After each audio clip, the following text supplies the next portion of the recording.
So Happy New Year, everybody. My name is Alan Rienstra, and I work with SDT Ultrasound Solutions. We are the world's favorite ultrasound company. So today what we're going to talk about is training, and training is something that's very near and dear to my heart. In fact, in 2000, so 24 years ago, I wrote the first ultrasound level 1 certification course for industry. And so here we are 24 years later, and we are getting ready to launch the 2024 version of LOLO, the Live Online Level 1 certification from SDT. Training is critical to the successful implementation of your ultrasound program. Over the 33 years I've been doing this, literally every customer who has a long-standing, successfully implemented, effective ultrasound program has invested in training as part of their implementation process. If you're not able to invest in training, you're leaving a lot on the table for the potential of this very versatile technology. You are not equipping your ultrasound inspectors with the tools that they need to get the most out of what you can do with ultrasound. I can draw back on a number of customers who have come back to me as a result of training and actually came up with new ways to use the technology that we never even thought of before as the manufacturer. That's how important training is to me. And the biggest takeaway is that when SDT trains your technicians to use the technology, we train you to use the technology safely. So a trained inspector is a safe inspector. The most likely person to be injured or killed on the job is a maintenance technician with less than 2 years of experience working in a reactive, unplanned repair or maintenance task. And more often than not, these technicians haven't been through proper training. One of the things that all of my trainers emphasize through every module of the Live Online Level 1 LOLO training is safety. How to perform safe inspections, how to act and walk around massive assets that are rotating at high speeds, low speeds. These assets really don't have a conscience. They don't care if your finger gets in the way. They don't care if loose clothing or cabling gets in the way. People who graduate from the LOLO course and get certified by SDT statistically work safer than other courses. A lot of certification trainings, whether it's vibration, ultrasound, infrared, or otherwise, all have one thing that we have to fundamentally do, and that is to check the boxes of ISO 18436-whatever.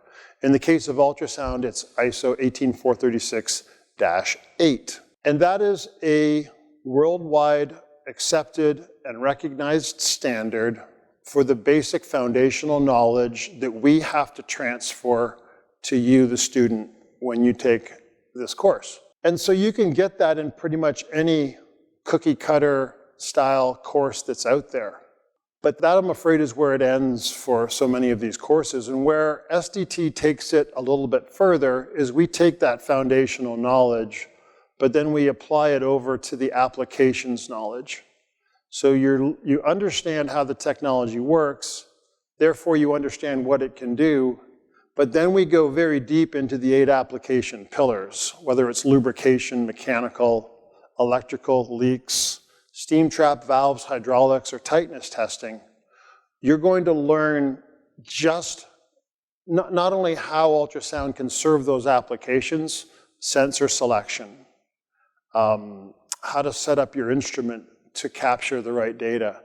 Then, after we've got the applications knowledge, then the third tier or the third domain of our knowledge transfer is going to be around the practical. And again, that's where, in the practical is where we really emphasize on safe practices. In most of the training courses that you'll find, whether it's on the internet or coming to your facility, they're going to be promoted and advertised to you as vendor neutral. Vendor neutrality does not exist.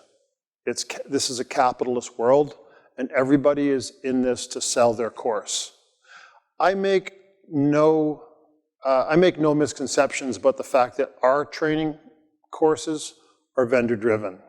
What's the difference between vendor-driven and vendor-neutral? Well, when you're in neutral, you're not going anywhere. Your wheels aren't spinning. The engine might be revving, but you're basically staying where you started. In a vendor-driven course, we're not just here to teach you about the foundational and the applications knowledge and the practical knowledge. It's about buttonology, learning how to push the buttons, how to click the mouse, how to set up your database specifically for SDT equipment, sensor selection. What's the best sensor to use to inspect a high voltage transmission power line to find surface corona discharge? What's the best sensor to use to inspect a flexible coupling? Those are the types of questions that don't get answered or will never even get posed in a vendor-neutral course. So if you're not familiar with LOLO, it's our little pet acronym, and it stands for Live Online Level 1 Certification. And it is a training course that we put together specifically to pivot to online learning. First of all, we need to check that box for ISO 18436-8. And in order to check that box, we have to give you 32 hours of instruction. Nobody's going to sit in front of their computer for 32 hours straight, or even 8 hours straight, or even 4 hours straight. Most of you have about 5 to 15 minutes tops before you're distracted by something else. So we've taken 32 hours of course content, we've broken it down into 16 two-hour modules. You don't have to sit through even 2 hours of continuous learning. Each of those 2 hours is further broken down into subtopics of maybe 5 minutes, maybe 10 minutes length in total. As you've worked your way through a module, when you've completed that module, you now have to challenge yourself on the knowledge transfer from that module. So, what did you learn? You're going to be challenged with 5 quiz questions after that module, and you have 2 opportunities to score the best you can on those 5 questions. It's important that you pay attention and that you do well on these quiz questions, because the cumulative score on your intermodular quiz questions add up into your final exam score, which you need to have a 70% to gain your certification. What I like about this format is it's mobile friendly. You can watch it when you're sitting on the bus or the subway. You can connect it to your bike when you're riding your stationary bike, or on your treadmill in the gym.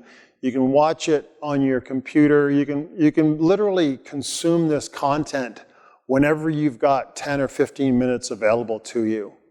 Each week, we release the 2 modules for that course, for that week. And so then at the end of week 1, you'll have consumed module 1 and module 2. And then on Friday, between 10 a.m. and 12 p.m. Eastern Time, we have a live panel. And so you'll get a Zoom link, you'll come to the live panel, you'll have questions. This is like classroom time with the professor. This is your opportunity to speak with a live human being or a group of live human beings, depending on who's available on that Friday.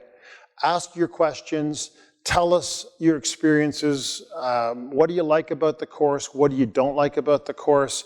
And what have you done so far within your own organization with ultrasound? This is basically just an open 2-hour open mic session, and it's our way of building the LOLO community. Let's dive a little bit deeper into the 16 course modules that I've been speaking about. So we kick things off with what we call Introduction to Ultrasound, and that's module 1 and module 2 are the principles of ultrasound, and this is the basic foundational knowledge that every Category 1 ultrasound inspector needs to know before they can move forward in their ultrasound journey. Once we've gotten through modules 1 and 2 and talked about the principles of ultrasound, we actually dive a little bit into the equipment. We need you to understand the way ultrasound data collectors work. We also want you to understand the types of sensors that are used, both airborne and structure-borne, and for which applications you would use. So I'd say the number one knowledge point coming out of Module 3, Basic Equipment Function, is understanding sensor selection by application, understanding and associating friction, impacting, and turbulence with each of the applications, and then actually diving into the 8 application pillars. In Module 4, it's called the Inspector's Philosophy on Condition Monitoring. And here we talk about complementary condition monitoring technologies. So we have a bit on infrared, we have a bit on vibration and oil analysis and motor circuit testing, and how each one of those technologies is complementary to ultrasound. We also introduce you to our condition monitoring philosophy, which is inspect and detect, measure and trend, analyze, and then act, and finally report. And so our instructor will take you through the 7 phases of condition monitoring. Module 5 is all about data management, storage of data, managing your files in the UAS software, and then understanding what the 4 condition indicators are: your overall, your RMS, your max RMS, your peak, and your crest factors. Moving on to Module 6, Basic Instrument Function for Inspect and Detect. So here we learn how to use the different types of ultrasonic data collectors out there for inspecting and detecting. And at this point, it's time to introduce you to the 8 application pillars. So we're going to, in Module 7 and 8, we're going to dive a lot deeper into using ultrasound for leak detection. So both the application itself, how to calculate ROI on a compressed air leak management program, as well as how to safely walk about the facility, finding, tagging, documenting, and reporting on leaks. Module 9 is addressing the application pillars of steam systems and valves. And we've married steam traps and valves together because steam traps basically are valves, just working in a slightly different function. And so there's a lot of symmetry between valves and steam traps, and we've got those combined in there. Module 10, we talk about hydraulics, and we talk about tightness testing. And this is a really deep learning module because there's so much to be covered, especially under the heading of tightness testing. We're talking about testing volumes such as ships, cars, trains, buses, containers for tightness.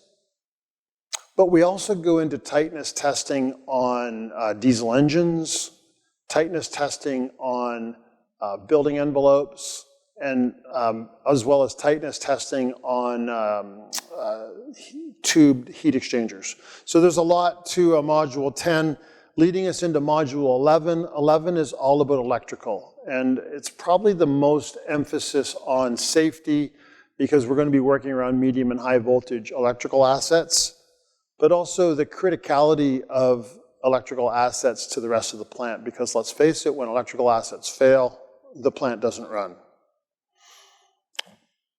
In Module 12, we go deeper into the condition monitoring analyst's philosophy, and we deal with measurements of ultrasonic data, trending of static data, analysis of dynamic data, and then how to draw an action plan from the trending and the analysis that we've collected so that we can draw up together good asset management reports and get our maintenance leaders to jump into action.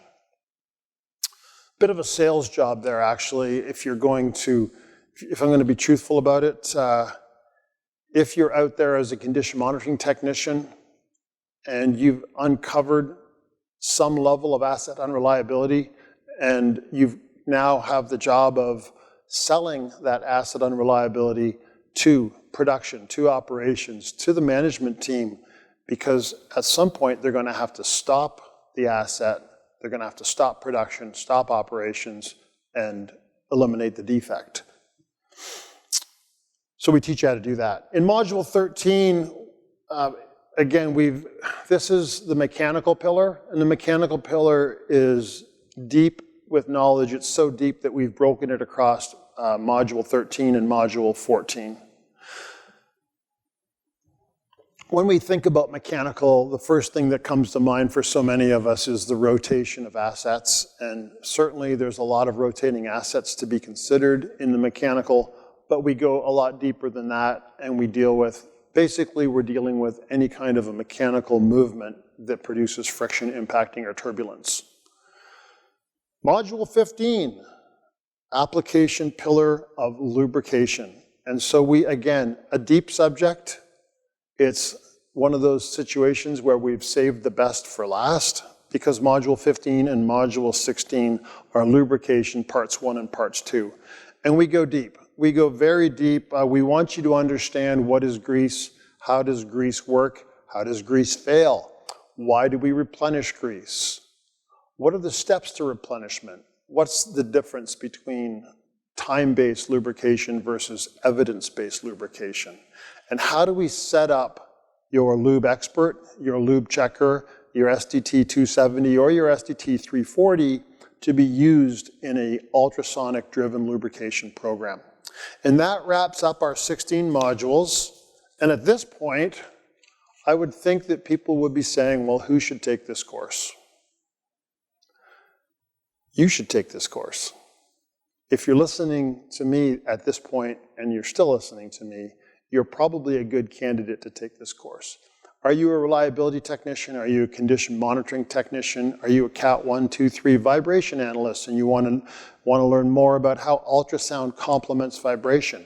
Maybe you're an infrared thermography and you want to have a complementary technology with infrared thermography when you're doing switchgear inspections or transmission and distribution line inspections or multi-phase transformer inspections. We have examples in our course of how ultrasound complements oil analysis and how oil analysis in turn complements ultrasound. There's all kinds of reasons for people of different walks of life within the reliability community to want to have their ultrasound certification. But it shouldn't just be reserved at the inspector's level. We feel, and in fact evidence supports it, that the longest lasting, best implemented, most effective ultrasound programs that we've seen are those where management has gotten involved in the training process.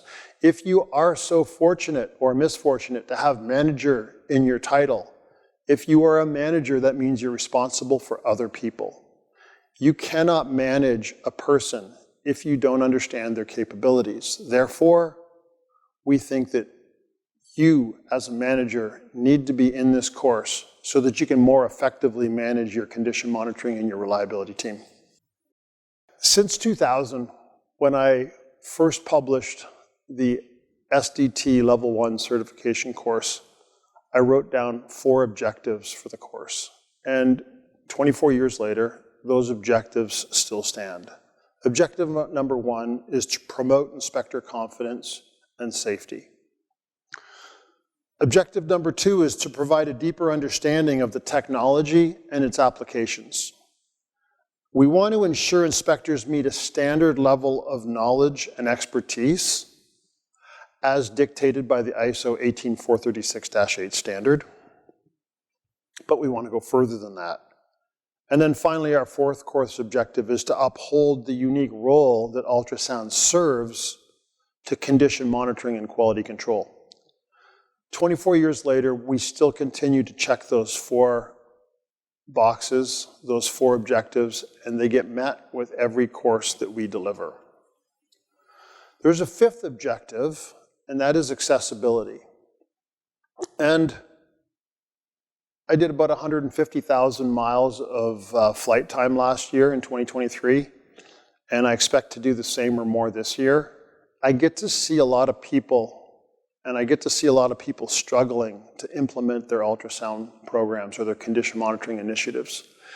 And the single biggest barrier that they face is the excessive having access to good quality training. So, okay, you work for a Fortune 100 company somewhere in America or somewhere in Europe, you're not feeling that pain. You have a different experience. You've got budget. You've got, in fact, a lot of you have a certain amount of training budget that you have to spend every year.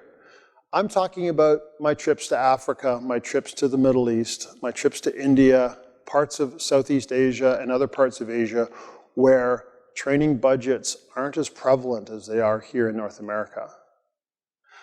By putting together the live online Level 1 series, we create accessibility and we level the playing field for knowledge transfer to those who really need it. And we make that training accessible because we don't have to put our high quality trainers on airplanes and fly them all over the world. Instead, we brought them here into our studio. We created a rich, immersive, graphical experience with good knowledge coming from our trainers. And that's there for you. You don't have to get on a plane. We don't have to get on a plane. And then we have the live session on Friday where we can all get together and build our community. I really am proud of the accessibility component of our course. And I think that that is probably the biggest and most important objective of our training. I'm gonna write that in as our 5th objective, is to make sure that knowledge transfer is always accessible no matter where you are in the world and no matter what your conditions are. We have a lot of trainers within SDT that we could draw upon, and they all have vast levels of knowledge, vast levels of experience. They're what we call the white-haired guys. They've been around industry for a long, long time. None has more experience than Bob Lees. And I say that even though he became a trainer fairly late in his career. In fact, at the end of his career. He spent the first 43 years of his career working in the Canadian pulp and paper industry, from all levels of maintenance and all levels of condition monitoring reliability. He's a 3rd-class steam engineer. He's a Cat 3 vibration. He's MLA, he's MLT certified. He's a level 2 certified ultrasound inspector. But most importantly is that he's a certified adult instructor. What that means is that he gets it. He totally gets how he needs to transfer his 43 years of knowledge from his brain through the airwaves, through your computer, and into your brain. And he gets it better than pretty much anybody I've ever met. When I say he's the most experienced ultrasound trainer in the world, I say that because he's coming from the other side of the fence. He's coming from your side of the fence. The man spent the last 20 years of his career completely building an effective ultrasound program at one of Canada's largest pulp and paper mills. By the end of his career, he had thousands and thousands of assets under management of the UAS software with an SDT 270.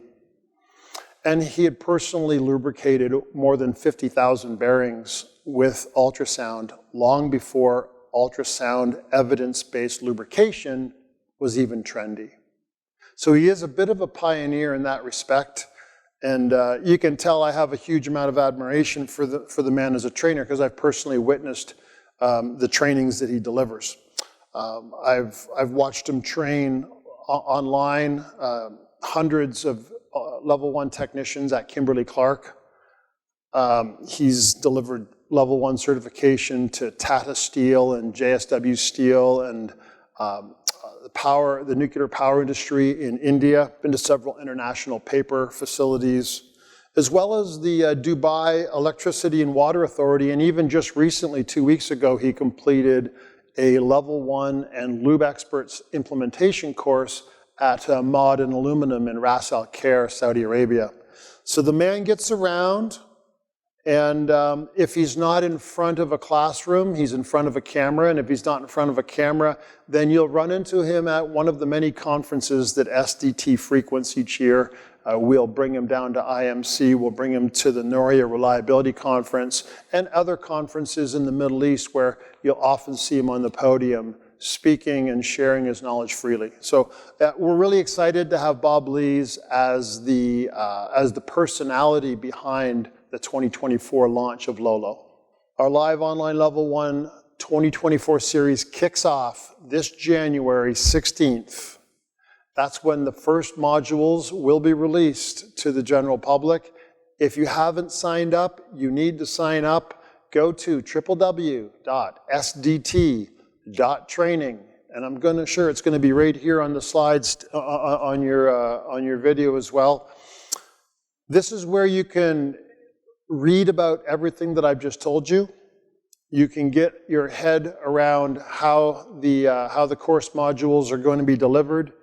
You can get a good understanding about what you need to do to explain this to your human resources if you need to get funding for this training.